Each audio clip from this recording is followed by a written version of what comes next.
Good morning students. નમસ્કાર વિદ્યાર્થી મિત્રો અને મૈત્રીઓ. નવો પ્રશ્ન આવ્યો છે આપણો સરસ. તો આજે ચેપ્ટર નંબર 3 ચાલી રહ્યું છે. એની થિયરીમાં છેલ્લા પ્રશ્નો આપણે ભણી રહ્યા છીએ, બરાબર. પછી આપણે દાખલા શરૂ કરીશું અને આપણો જે અભ્યાસક્રમ છે પૂરો થઈ જશે, બરાબર. અભ્યાસક્રમ પૂરો તો થઈ જશે પણ ભણવાનું પૂરું નહીં થાય. એનો અર્થ કે આગળ આપણે જે બધા ચેપ્ટર્સ ચલાવ્યા છે એ ચેપ્ટર્સમાં ક્યાંય કોઈ ટોપિક રહી ગયા હશે તો એ આપણે શીખવાડી દઈશું. આ ઉપરાંત તમે જે એમસીક્યુ વાંચ્યા છે કુમારમાંથી, એમાંથી કોઈ એમસીક્યુમાં કોઈ દાખલામાં તકલીફ હોય, કેમ કે અમુક 4-5 વિદ્યાર્થીઓ ખૂબ સક્રિય છે, એ લોકોએ દાખલામાં ડિફિકલ્ટી મોકલાવી છે, જે આપણા માટે ખૂબ જ મોટી ખુશખબર છે. તો એ બધા જે દાખલા છે એના પણ હું વિડીયો બનાવીને મોકલાવીશ, બરાબર. એટલે આપણે વિડીયો જોવાના, સરસ દાખલા ગણવાના, સારા માર્ક લાવવાના.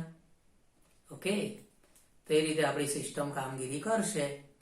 તો તમારે કોઈને કંઈ ડિફિકલ્ટી હોય દાખલામાં તો કુમારમાં તમે વાંચેલું છે, કોઈ ડિફિકલ્ટી હોય તો એના ફોટા મોકલતા રહેજો, એના આપણે સોલ્યુશન મોકલાવતા રહીશું, બરાબર. એ સિવાય પણ આપણે એમસીક્યુના પેમ્ફલેટ આપવાના છીએ, એ એમસીક્યુ પણ આપણે સોલ્વ કરવાના છે, બરાબર. તેમ કરીને આપણે નિયમિત રીતે બધી કામગીરી કરવાની છે. ઓકે, તો ભણીએ આપણે પ્રશ્નમાં તમે જોઈ શકો છો કે અહીંયા આઈએમપી લખેલું છે, કેમ કે પ્રશ્ન જે ખરો એ બહુ જોરદાર પ્રશ્ન છે, બહુ સરસ રીતે સમજવું પડે એ ટાઈપનો પ્રશ્ન છે. તરત સમજાઈ જાય એવો પ્રશ્ન નથી, બરાબર. ખાસ ધ્યાન આપજો. જે ધ્યાન આપશે એને 100% આવડશે, જે મોબાઈલની આજુબાજુ ધ્યાન આપશે એને નહીં આવડે. ઓકે, 100% ધ્યાન આપજો. તો પ્રશ્ન છે સોડિયમ ક્લોરાઇડ NaCl ના જલીય દ્રાવણનું વિદ્યુત વિભાજન. હવે આપણે ગઈ વખતે બી આવો પ્રશ્ન ભણ્યા હતા, પણ ગઈ વખતે જે પ્રશ્ન ભણ્યા હતા એ હતું પીગાળેલ NaCl. પીગાળેલું NaCl જે ભણ્યા હતા ગઈ વખતે, એમાં Na+ અને Cl- બે જ આયનો હતા, બરાબર. તે વખતે તો આપણે સોડિયમ અને ક્લોરીન બનાવતા હતા, એટલે એ પ્રશ્ન અલગ હતો. હવે આ જે પ્રશ્ન છે એની સમજણ બહુ જ અગત્યની છે. આમાં તમે જોઈ શકો છો કે જલીય દ્રાવણ લીધેલું છે. પણ જ્યારે આપણે NaCl નું જલીય દ્રાવણ લીધેલું હોય ત્યારે શું થાય કે એમાં Na+ પણ હોય, Cl- પણ હોય અને જલીય દ્રાવણ છે. કેવું દ્રાવણ છે? જલીય દ્રાવણ. જલીય દ્રાવણ હોય એટલે એમાં H+, OH- અને પાણી શું જોવા મળશે? H+, OH- અને પાણી પણ જોવા મળે છે. ઓકે, તો આ રીતે આમાં શું થાય કે ઘણા બધા આયનો જોવા મળે છે, અને એટલા માટે આની પ્રક્રિયા થોડી સ્પેશિયલ પ્રક્રિયા છે, કેમ કે એમાં પાણી છે. એટલે આપણે શું કરવું પડશે? પાણીની સાપેક્ષમાં વિચાર કરવાનો થશે, બરાબર. પાણી હોવાથી પાણીની સાપેક્ષમાં વિચાર કરવાનો થશે. તો કઈ રીતે વિચાર કરવાનો જરા જુઓ. આમાં તમે જોઈ શકો છો કે Na+ છે. Na+ જ્યારે ઇલેક્ટ્રોન સાથે પ્રક્રિયા કરે ત્યારે સોડિયમ બનશે. એમાં E0 સેલ છે -2.71 વોલ્ટ. H+ પણ છે. H+ વત્તા ઇલેક્ટ્રોન gives 1/2 H2. એમાં E0 સેલ છે 0 વોલ્ટ. આ બંનેમાં તમે જોઈ શકો છો કે આ બંને રિડક્શન પોટેન્શિયલ લખેલા છે, બરાબર. તો રિડક્શન પોટેન્શિયલ જે લખેલા છે એમાં H+ નું રિડક્શન પોટેન્શિયલ વધારે છે. H+ ના રિડક્શન પોટેન્શિયલ વધારે છે, કેમ કે આ માઇનસમાં છે, આ 0 છે, બરાબર. તો H+ નું રિડક્શન પોટેન્શિયલ વધારે હોવાથી H+ નું રિડક્શન થશે. કેથોડ ઉપર ખાસ ધ્યાન રાખજો, Na+ નું રિડક્શન થતું નથી. કેથોડ ઉપર Na+ નું રિડક્શન થતું નથી, કારણ કે H+ નું રિડક્શન પોટેન્શિયલ વધારે છે. એટલે H+ નું રિડક્શન પોટેન્શિયલ વધારે હોવાથી H+ નું રિડક્શન થાય છે. તો કેથોડ ઉપર H+ જે ખરો એ ઇલેક્ટ્રોન મેળવશે અને 1/2 H2 માં ફેરવાશે, બરાબર. પણ આ H+ કઈ રીતે મળ્યો? તો તો આ H પ્લસ તો પાણીમાંથી મળ્યો હતો, તો આ H પ્લસ કઈ રીતે મળ્યો તો પાણીમાંથી. એટલે ખરેખર પ્રક્રિયા કોણ કરશે? પાણી પ્રક્રિયા કરશે. એટલે પાણી જે ખરું એમાંથી H પ્લસ અને OH માઇનસ બન્યો હતો. પાણીમાંથી આ H પ્લસ બન્યો હતો અને એટલા માટે કેથોડ ઉપર જે પ્રક્રિયા થશે એ કેથોડ ઉપર જે ચોખ્ખી પ્રક્રિયા થાય છે એ પ્રક્રિયા છે H2O લિક્વિડ વત્તા ઇલેક્ટ્રોન, એમાંથી મળશે 1/2 H2 વત્તા OH માઇનસ. એટલે કેથોડ ઉપર ફાઇનલ પ્રક્રિયા કઈ થઈ? કેથોડ ઉપર ફાઇનલ પ્રક્રિયા થશે H2O લિક્વિડ વત્તા ઇલેક્ટ્રોન gives 1/2 H2 વત્તા OH માઇનસ. ઓકે, તો આ રીતે આપણને કેથોડ ઉપરની પ્રક્રિયા મળી ગઈ છે. હવે આપણે વાત કરીએ એનોડ ઉપર. તો એનોડ ઉપર પણ આપણી પાસે બે શક્યતા છે કે Cl- પણ ઓક્સિડેશન પામી શકે છે અને પાણી પણ ઓક્સિડેશન પામી શકે છે. તો આપણી જોડે એનોડ ઉપર બે શક્યતા છે, Cl- નું પણ ઓક્સિડેશન થઈ શકે અથવા પાણીનું પણ ઓક્સિડેશન થઈ શકે છે. તો હવે આપણે જોઈશું કે કોનું ખરેખર ઓક્સિડેશન થાય છે. બરાબર, તો જો Cl- એમાંથી 1/2 Cl2 વત્તા ઇલેક્ટ્રોન, એનો પોટેન્શિયલ છે 1.36 વોલ્ટ. H2O એમાં O2 વત્તા 4H પ્લસ વત્તા 4 ઇલેક્ટ્રોન, એનો પોટેન્શિયલ છે 1.23 વોલ્ટ. તો આપણી પાસે બે સમીકરણ છે, Cl- એમાંથી 1/2 Cl2 વત્તા ઇલેક્ટ્રોન, બીજું સમીકરણ છે 2H2O એમાંથી ઓક્સિજન બને છે, 4H પ્લસ બનશે અને 4 ઇલેક્ટ્રોન મળશે. એનો E0 સેલ છે 1.23 વોલ્ટ. એટલે ખરેખર આમાં શું થાય છે?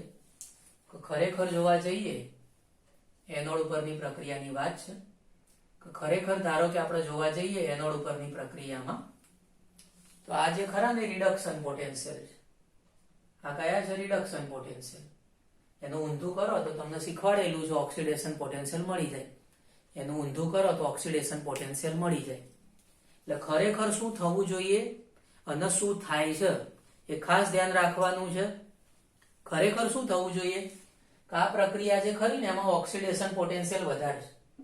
આ પ્રક્રિયાનો ઓક્સિડેશન પોટેન્શિયલ વધારે છે. બરાબર, તો ખરેખર આ પ્રક્રિયા થવી જોઈએ. ઓક્સિજન વાળી જે પ્રક્રિયા છે ને ખરેખર થવી જોઈએ, પણ એના માટે વિદ્યુતનો જથ્થો વધારે જોવે છે, ઓવર પોટેન્શિયલ વધારે છે.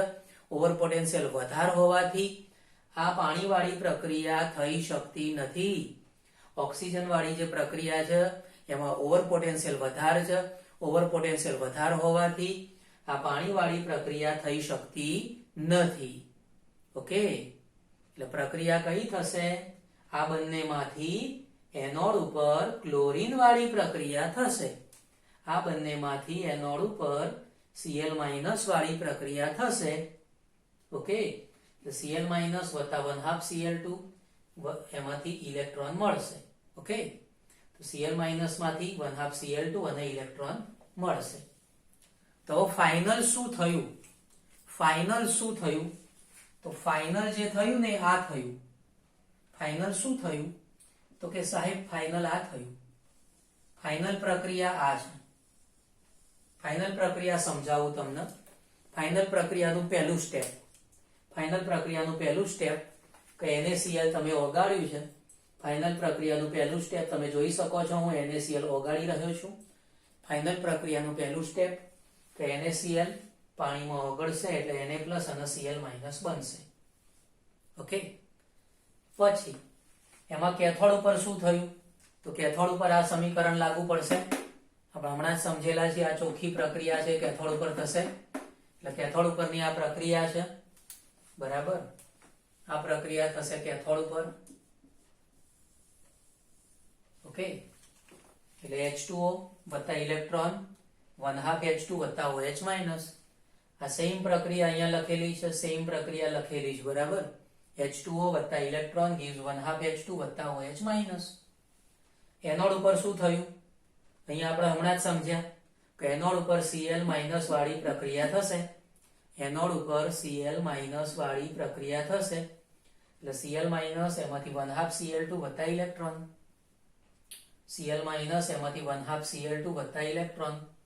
ઓકે, તો આ ત્રણ પ્રક્રિયાઓ ટોટલ થઈ ત્રણ પ્રક્રિયાઓમાં શું કરવાનું, જે પ્રક્રિયકો હોય એ બધા પ્રક્રિયક બાજુ લખવાના, પ્રક્રિયકો હોય એ પ્રક્રિયક બાજુ લખવાના, એમાં Cl માઇનસ આપણે ઉમેરી દઈએ. ઓકે, પ્રક્રિયકો પ્રક્રિયક સાઈડ લખ્યા છે. કયા કયા પ્રક્રિયક છે? NaCl પાણી અને Cl માઇનસ, NaCl પાણી અને Cl માઇનસ. પ્રક્રિયકો પ્રક્રિયક બાજુ લખીશું NaCl પાણી અને Cl માઇનસ, NaCl પાણી અને Cl માઇનસ. નિપજો નિપજ બાજુ લખીશું, આ બધી નિપજો છે, બરાબર. તો નિપજોમાં આપણે લખીશું, શું લખ્યું તો કે ભાઈ હાઇડ્રોજન આવ્યો, યસ સર, OH માઇનસ આવી ગયું, Na પ્લસ આવી ગયું, ક્લોરીન બની ગયું. ઓકે, તો આ રીતે આપણને ફાઇનલ પ્રક્રિયા મળશે. તો આ રીતે આપણને ફાઇનલ પ્રક્રિયા મળી ગઈ છે. ઓકે, એમાં આ Cl માઇનસ આપણે સામ સામે ઉડાડી દીધેલું છે. આ જે Cl માઇનસ ખરું ને સામ સામે ઉડાડી દીધેલું છે, એટલે આપણે અહીંયા કેન્સલ કરવાનું થશે, બરાબર. આ Cl માઇનસ સામ સામે કેન્સલ કરેલું છે, અને આ ઇલેક્ટ્રોન અને આ ઇલેક્ટ્રોન સામ સામે કેન્સલ કરેલા છે, બરાબર. બે જણા કેન્સલ કરી દીધા, બે જણાને કેન્સલ કરી દીધા. કોને કોને? Cl માઇનસ ને સામ સામે કેન્સલ કરેલા છે, અને ઇલેક્ટ્રોન છે એના સામ સામે કેન્સલ કરેલા છે. ઓકે, તો ફાઇનલ સમીકરણ બનશે NaCl વત્તા પાણી, એમાંથી Na plus OH minus 1/2 H2 વત્તા 1/2 Cl2. NaCl પાણી, એમાંથી બનશે Na plus OH minus 1/2 H2 1/2 Cl2. એમાં કેથોડ ઉપર હાઇડ્રોજન બને છે, કેથોડ ઉપર હાઇડ્રોજન બને છે. એનોડ ઉપર ક્લોરીન બને છે, કેથોડ ઉપર હાઇડ્રોજન, એનોડ ઉપર ક્લોરીન, કેથોડ ઉપર હાઇડ્રોજન બનશે, એનોડ ઉપર ક્લોરીન બનશે. અને જે દ્રાવણ છે, આ દ્રાવણ છે ને, પેલા NaCl નું દ્રાવણ હતું, મીઠાનું દ્રાવણ. કોનું દ્રાવણ હતું? મીઠાનું દ્રાવણ હતું, બરાબર. પણ પછી શું થયું કે આ Na પ્લસ નો OH માઇનસ જોડાઈ જશે, Na પ્લસ નો OH માઇનસ જોડાઈ જાય એટલે દ્રાવણ NaOH નું બની જશે. Na પ્લસ અને OH માઇનસ જોડાઈ જશે, દ્રાવણમાં NaOH બને છે. ખાસ ધ્યાન રાખજો કે પહેલા દ્રાવણ NaCl નું હતું, પછી દ્રાવણ કોનું બની ગયું? NaOH નું બની જશે. ઓકે,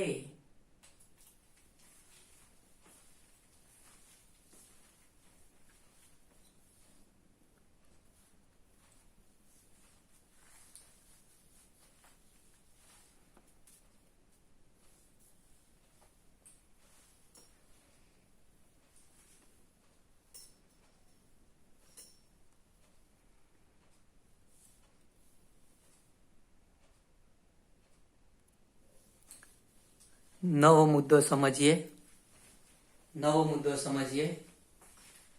તો આ જે નવો મુદ્દો છે દર્શાવવા માંગે છે કે જો દ્રાવણની સાંદ્રતામાં ફેરફારો કરવામાં આવતા હોય તો જે પ્રક્રિયા થતી હોય છે એ પ્રક્રિયામાં પણ ફેરફારો થતા હોય છે.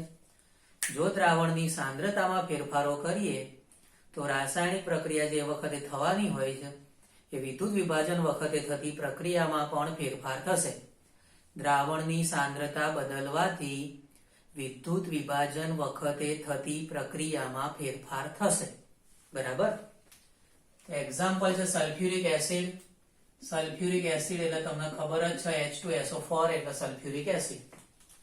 એમાં જો વિદ્યુત વિભાજન વખતે મંદ સલ્ફ્યુરિક એસિડ લઈએ તો વિદ્યુત વિભાજન વખતે મંદ H2SO4 લઈએ તો મંદ H2SO4 લઈએ તો એનોડ ઉપર પાણીનું ઓક્સિડેશન થશે.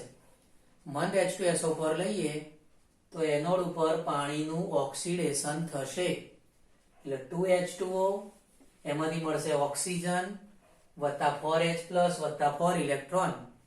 2H2O એમાંથી મળશે ઓક્સિજન, 4H પ્લસ વત્તા 4 ઇલેક્ટ્રોન.